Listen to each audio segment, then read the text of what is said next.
it's the Anything Goes podcast, man. It's your boy, Sean Peoples. Hey, people, listen. You like our vibes? You like the movement? Like, subscribe, share. Comment in the comment section. Ring the notification bell so you can keep up with everything that we got going on. And we got a lot going on. Jump in the community tab and vote. Vote on everything that you see up there. I mean, everything. Everything that you see up there. It's just a better way for us to give better content to you guys. So help us, help you by giving y'all better content. Real simple, right? Yo, once again, it's your boy, Sean Peoples. I'm here with Mr. Razor. I'm here with Sharp Man. Hey, Sharp Man, what's good? Living and loving life, man. Mr. Razor, what's good? Man, I'm chilling, man. I ain't complaining. I'm just here. Man, I be complaining all the time, but nobody don't be listening. So, yeah, but I still complain though. But y'all gonna start listening one of these days. But anyway, I'm here with my brothers. I want to discuss, want to have a conversation with y'all about, being a father, being a parent, being instrumental in our kids' life, in our community. I don't think that it's addressed enough. I think in our community that sometimes people make us look like we're not there. And personally, I don't know many people that's not in their kids' life. I don't know many people that's not in their kids' life. I don't know if that y'all can agree with me on that or disagree with me on that, but I don't know.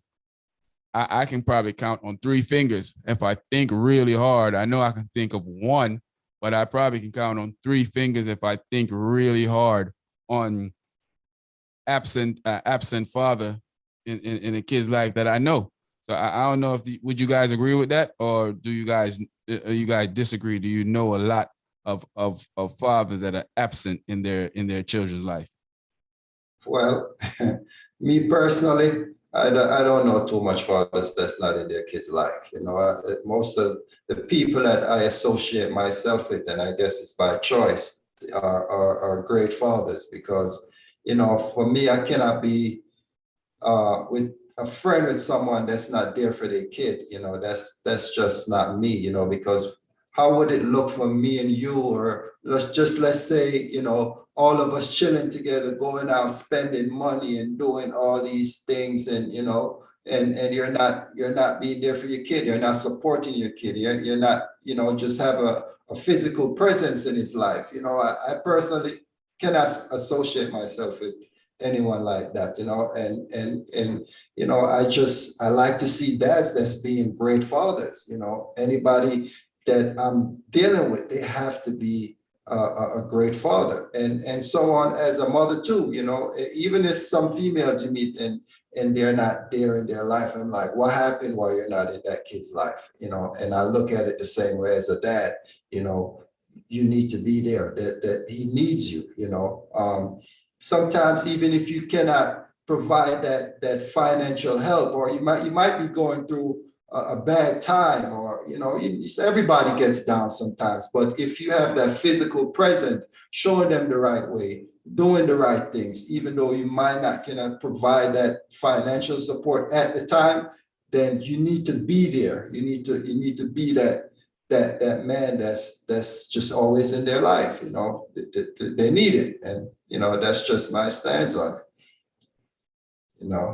I would agree with you on that, man. I think kids need both parents in their life. I think I really feel like as a parent that if I see other parents striving and doing what they're supposed to do, and I see an opposite of that with somebody else, I automatically take myself away from that person. And I'm not just talking about in my circle. I see like outside. I see people that may not be my personal friends, but associate. I see how they are with their kids. So I don't know. I don't know if I believe that stigma of them saying that, black fathers this, black fathers this. I think that happens in every race, and I think that we get the blunt of it for some strange reason. But I don't see that. So maybe, Sharp Man, what about you? Again, I do not know many people, many dads that are not in their kids' life. I don't know many, just because, like you gentlemen said, I don't associate myself with anybody that would not be in their children's life. That's just not going to happen around me. There's no possibility of that. So whether it's a friend or an acquaintance, it's just not somebody I'm going to be around. So, you know, with that being said, I think children need their dads and their moms, because, you know, moms and dad, they teach a kid different things. All right, the different things that everybody brings something different to the kid's life. Balance, you know, and like we were saying before in the previous conversation, mothers do a lot of nurturing, dads keep a lot of structure, and together that forms a great balance for raising, you know, a kid, or you know, whatever term you want to use, raising, growing, you know, for bringing up children. That's provides a great balance there. And so, you know, mom might, you know, mom could teach them how to throw a football, but may not be perfect. Dad could teach them how to cook. That might be perfect, but they can both do the roles. It's just more traditional, is what I guess is what I'm looking for to say. It's more traditional. You have mom and dad together. Also, there's just certain things that women don't do, not interested in doing, and don't know how to do, as same as men. Like mom might can teach you how to throw a football, but she can't teach you how to throw a spiral. But mom might not even know what a spiral is. You know. So how's she gonna teach you to throw something she don't know what that is? Mom might can take you to the bathroom to use the bathroom, but she don't tell you to, you know, mom wipe, she don't shake, you know. So it's a difference in the mechanism that we're built different for a reason. So, you know, I think daughters need their fathers, sons need their fathers. Daughters need their mothers, sons need their mothers. I think it's a balance. Razor said that a lot of time, it's a balance. But my thing is, the balance shouldn't be on one side is a balance here. The balance goes all the way through. You know, it's a balance for everything. But, you know, Short Man, with you being the granddaddy of being the father on the program, because, you know, you got more kids than us. You've been a father longer than us. I think you have a little bit more insight on what, you know, parenting is than we do. Like I often say that kids are definitely, the mother is there for nurture and the father is there for structure. And I stand on that. And I would debate anybody on that.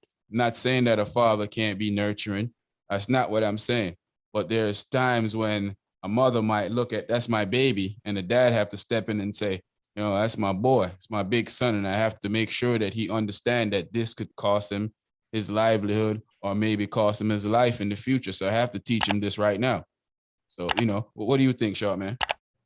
Yeah, I mean, definitely, you know, raising kids, it's a joy, you know, to do that. It's a blessing. I mean, you know, the most amazing thing for me with my children was watching them born, you know, being in a room. That's like the most amazing thing ever. I mean, I still think about it, you know, that I was a part of making these little human beings, right? It's crazy to think. And then just being there with them growing up, man, from day one, and being able to be there with them every day, you know, just seeing them grow and teaching them things, you know, and I just think that's a beautiful thing. And listen, it's not easy raising children, but if you have a mom and dad that's committed to it, it could be the most beautiful thing ever. You know, and I've been fortunate, you know, to raise four children. I don't have any grandchildren. I know y'all look at this and think, no, I don't have any grandchildren. My kids are running away from kids. But, you know, again, you ain't as old as we trying to make you out to be, but he is old. Yeah, my kids, yeah, there's some of them are old enough to have kids, but they're not there. They're trying to sort their life out to do what they want to do and get themselves to a place where they feel like they're comfortable enough to have kids. So, you know, that's who I raised. Structuring. Yeah, that's proper structure. Exactly. I don't think it comes from one parent. No, I think that your kids probably see that you know, dad has all his kids, and nothing against anybody that have kids with multiple people. It's just, you know, I know that's how it plays out sometimes in life. Yeah. But dad have all his kids with mom. You know, dad and mom is in this together, and this is how they're doing their thing. So I think kids grow up seeing that and understanding that this is, and my mom and my dad did it this way. I might want to do it this way, and that's understandable. I want to ask y'all a question, man. What about this friendship thing with your kids? Do you think that it's okay to be friends with your kids? Not while your kids are grown adults now, because of course they're adults. You can be, of course, I'm gonna be friends with my kids and adults. But while I'm raising my kids, growing them, as the dictionary term would say, rearing, but the Jamaicans would say fire for that, and I would say fire for the mother for having, but growing your kids and teaching them the responsibility of life and life, life problems, life struggles, you trying to show them how it is to become an adult, to become a man, to become a woman. Do you think being friends with your kids is a cool thing? Well, I definitely don't think being a friend with your kid is a cool thing at all, because you're there for structure and guidance, and being a friend to your kid can backfire on you plenty of time. Yes, I want to be there for your kid, girl or boy, in a way where they can come to you and be able to communicate with you, and you have a relationship, but don't confuse that with being a friend to your kid. That's not what you want to do with your kid, because that stuff will backfire on you, and they're going to do stuff. Just think about this. Like, I know we talked about like we was talking about earlier about the kids smoking weed and all that stuff. So let's say your kid is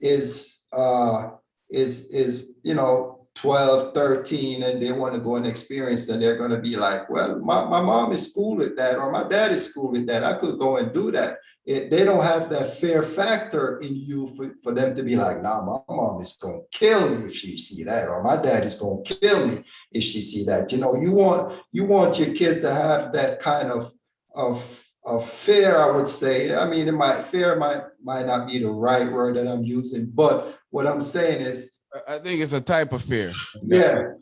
I agree with you on that.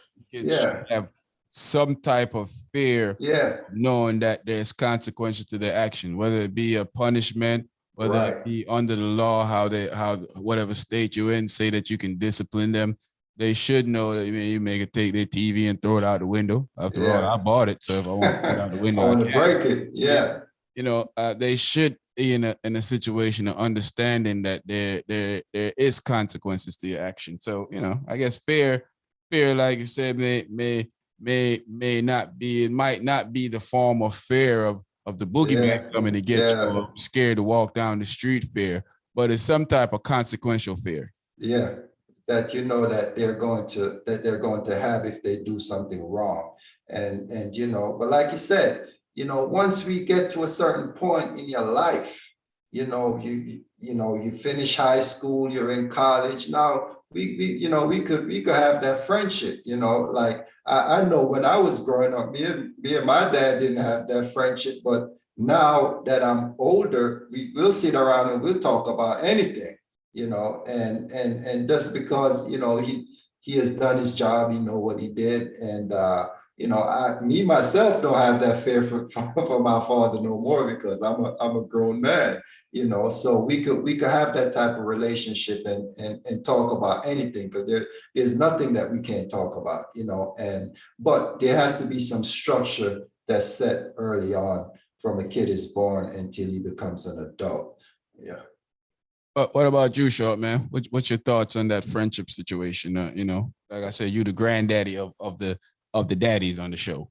Yeah, I don't disagree with Razor. I just had a different approach with my kids coming up, and so I have a friend, Jamaican as well. And the other day he was giving me a shout out because I'm a little older than him, and he watched me raise my kids, and he was like, you raise your kids with manners and respect. So my kids had a healthy understanding from an early age of consequences, of their actions, and just discipline overall. They had a healthy understanding of that, and so, friendship with me and them evolved, and it might come earlier than most parents, because we kind of did everything together. I mean, I watched all the little Disney videos 100 times with them.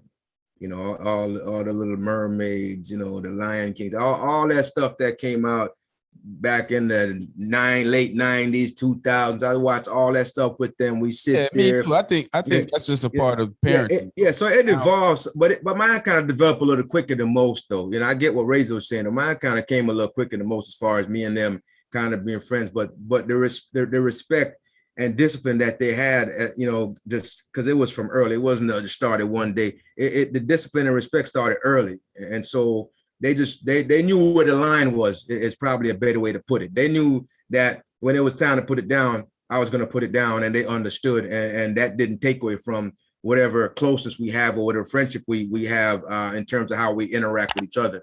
But I get that you can't be like a sycophant friend to your kids. Not you know what I mean? You have to have a good structure and discipline. And yeah, like I said, when they get older, you know, obviously when they get to a certain age, you're gonna be best friends. Actually, you know, if you raise them with structure and discipline, you're gonna be best friends when they get a little older because they're really gonna appreciate that.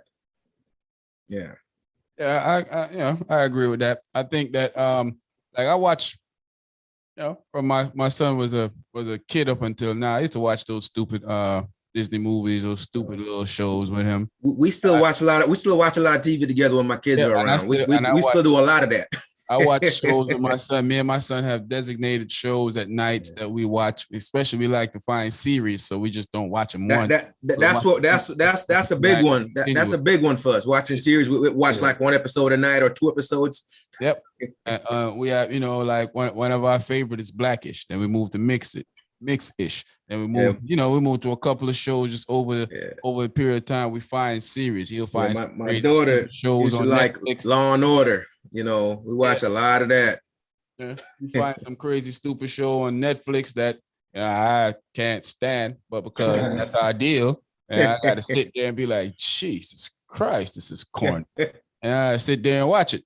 But I don't think that's being his friend. I just think that's a part of parenting. I just think that's, you know, that's what you have to do as a parent. And maybe there's a fine line in there somewhere. Some people are, some people describe it differently, but maybe there's a fine line in there somewhere. And you're right. When I think about that, maybe it is some type of friendship, but not a friendship of me feeling like, you know, of giving you that liberty of thinking that you can do what you want to do or say what you want to say, or if they get it misunderstood, or they get it misunderstood that they can, you know, somehow that you're not gonna discipline them if they mess up. Exactly. Right. You know, so I think that a lot of times people don't understand the difference in how children think.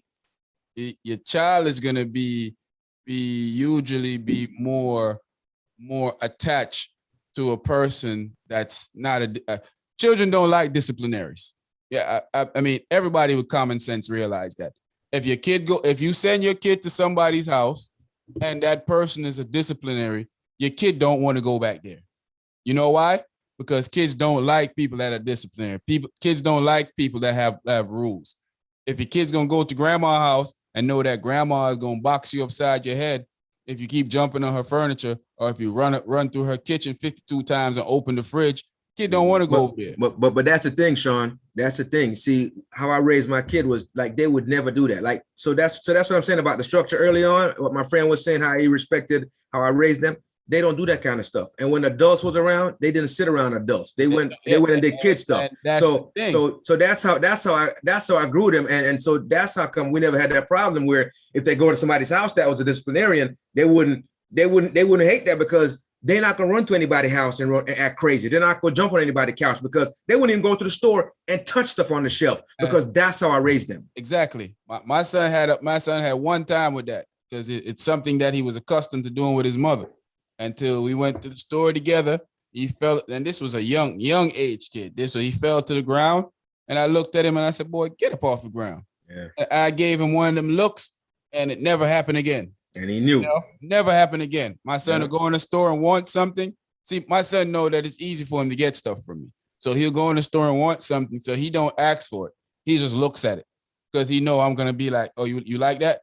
So if he know that he really want it. He know that I have a thing of don't touch stuff unless I tell you can touch it. So he don't touch it. He just go over there and look at it.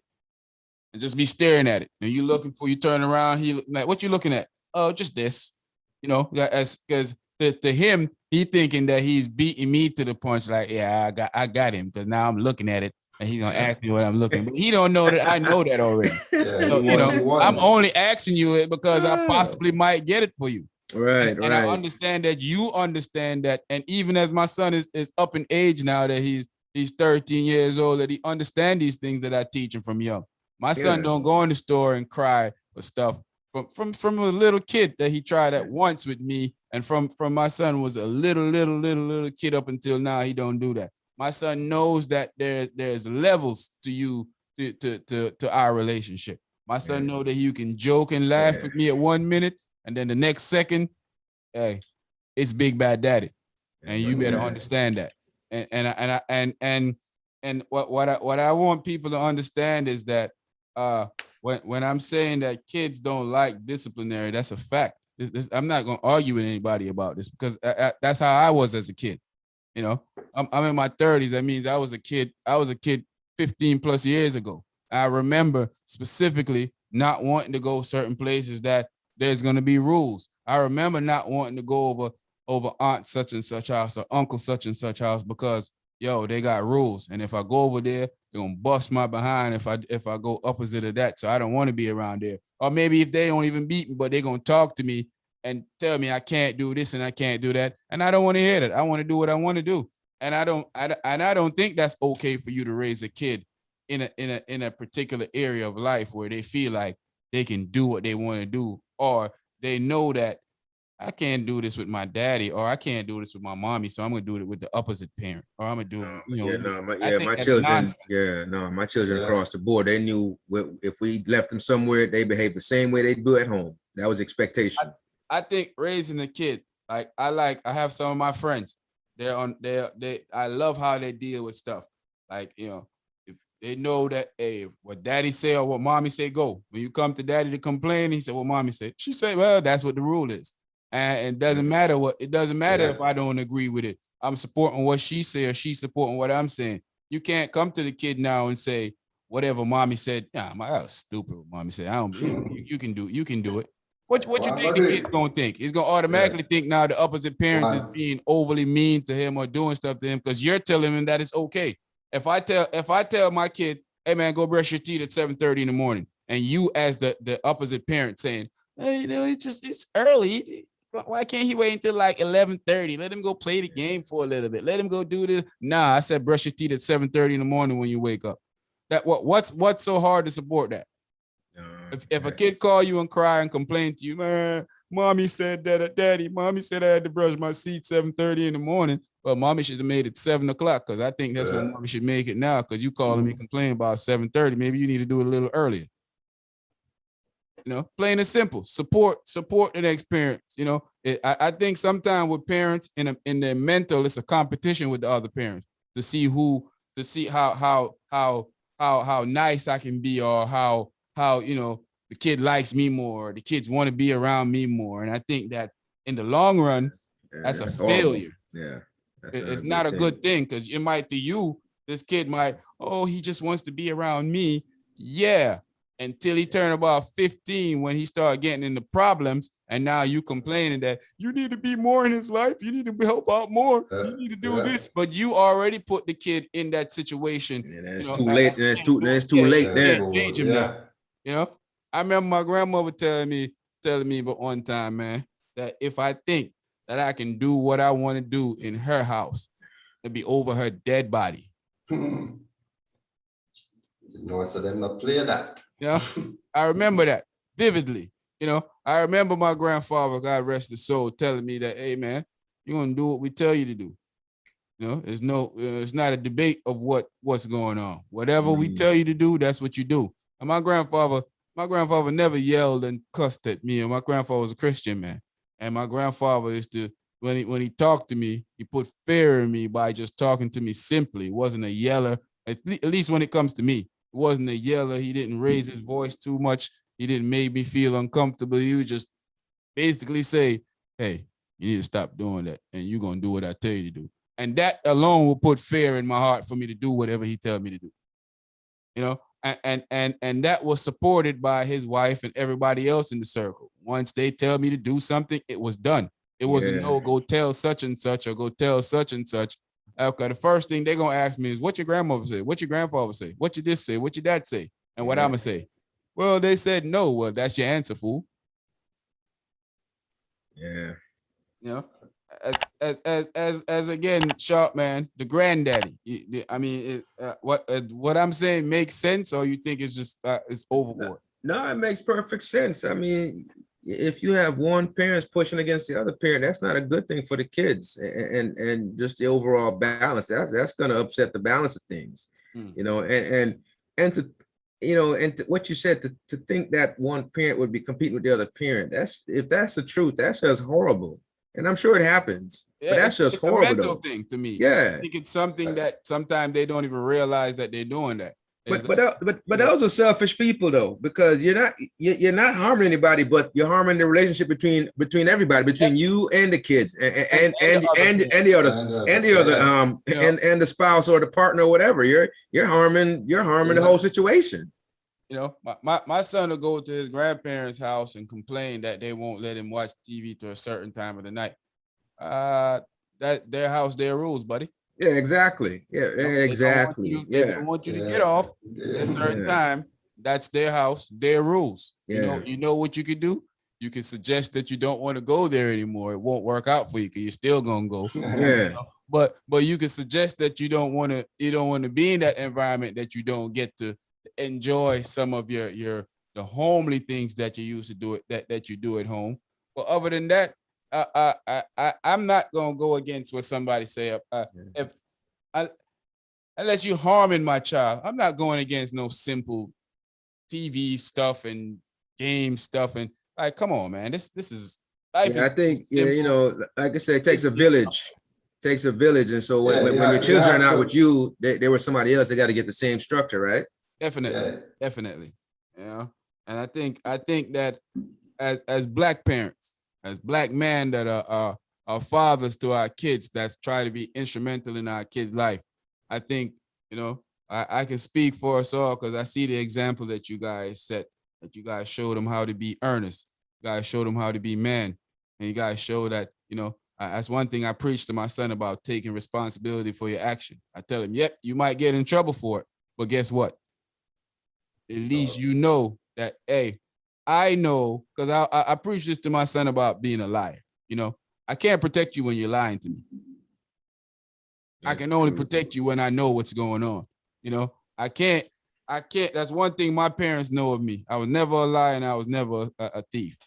Well, you can cast me with everything else out there, but one thing I wasn't is a liar and I wasn't a thief. Yeah. You know, and that's one thing. When anything happened, that my mother or my father, anybody in the family knew that, yeah, he's gonna take responsibility for what he did. Or if they said he stole something, I don't believe that, because he don't steal. Exactly. You know, so that's what I try to teach this to my son. I try to tell him, like, look, man, you know, I'm the last person you should lie to. You tell me the truth, I can protect you as much as possible. You lie to me, then, you know, you put yourself in a situation of being a liar. And when somebody tell me that you do something, I can't just jump out the blue and believe you, because I know you're a liar. And I hate when parents do that. You know your kids. Yeah. You know if somebody say your kids did something, you know what your kid is capable of doing. Exactly. You have some parents though that'll know and still deny it. And to go out there, act a fool and know that the kid did that. Know what I'm saying? All you doing is doing an injustice for the kid. Exactly. What you saying, Razor?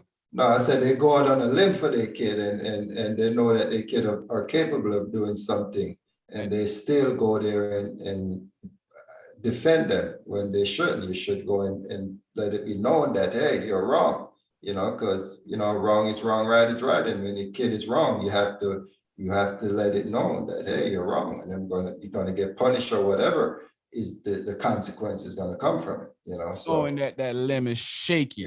Knowing that you step out on that limb is gonna break. And they still out there. My son will never do this. But they act like that's good parenting. The evidence in his book bag. What you mean he'll never do this? But they think that's good parenting for some reason. And they just have it twisted. They have it backwards. That is not good parenting, because guess what?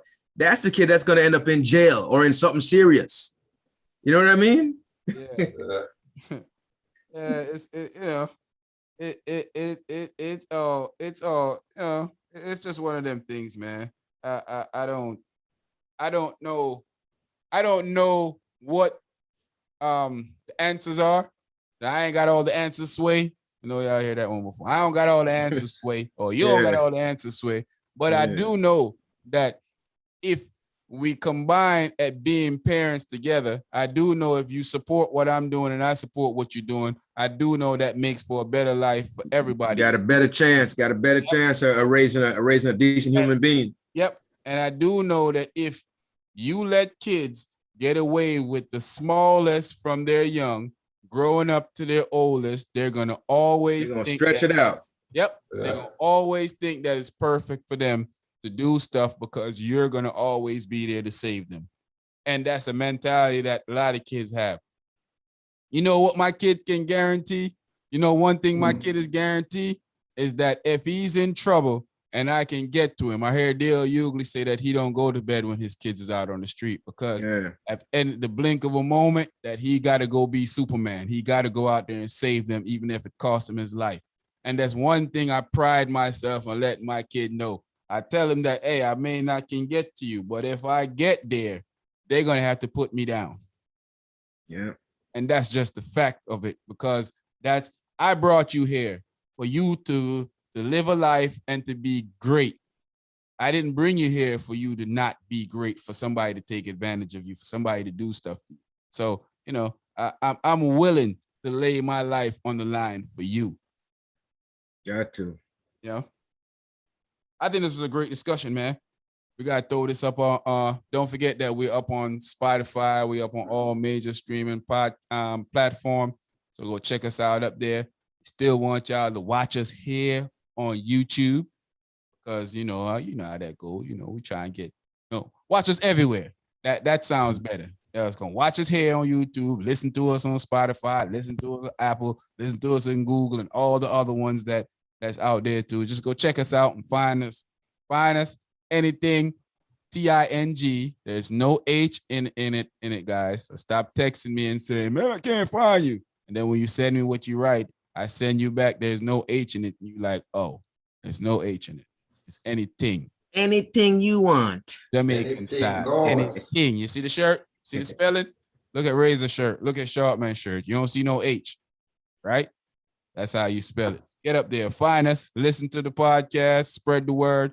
I think we're doing a good job, bro. I'm not trying to toot our horns or whatever you want to call it, but I think we're doing a good job. I think we're having some great discussions, great conversation, and hopefully, the message can get out there to people and they can join the movement. What y'all think? Definitely. Yeah, man. Definitely. Come on in. The water is fine. Definitely. So this is the Anything Goes podcast. You're here with Sean Peoples. You're here with Sharp, man. You're here with Mr. Razor. Listen, man, you like the vibes, you like the movement, like, subscribe, share, comment in the comment section, ring the notification bell so you can keep up with everything that we got going on. Jump in the community tab and vote. Vote in everything that you see up there. Press like, press everything that you see up there. Also, when you're looking us up on streaming platform, you see what it says. What it say on our shirt? What it say on your shirt, Sharp, man? What it say on your shirt? Anything. Anything. No H. Goes. That's how you find us. But check us out, man. We out of here. Anything goes.